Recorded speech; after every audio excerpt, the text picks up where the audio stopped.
ওই কিরে মধু মধু রসমালাই। যদি তরমুজ যদি মধু মধু রসমালাই হয়ে থাকে, তার আমার প্রিয় নবীজি কালেমাটি মধু মধু রসমালাই হয়।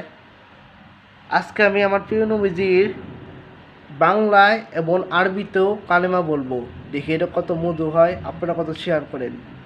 প্রথমে আরবিতে শুরু করলাম, লা ইলাহা ইল্লাল্লাহু মুহাম্মাদুর রাসূলুল্লাহ সাল্লাল্লাহু আলাইহি সাল্লাম। আর বাংলায় শুরু করছি, আমি সাক্ষ্য দিচ্ছি যে আল্লাহ ছাড়া কোনো মাবুদ নেই, মুহাম্মদ রাসূলুল্লাহ আল্লাহর প্রেরিত রাসূল। এটা শেয়ার করে দিন। আপনি তো শুনেছেন কালিমাটি, আপনি যদি এটা শেয়ার করে দেন তাহলে আপনারও সব হবে ইনশাল্লাহ। কত নাচ গানের ভিডিও শেয়ার করেন, ইসলামিক ভিডিও শেয়ার করেন, আপনারও সব হবে ইনশাল্লাহ। আমিন।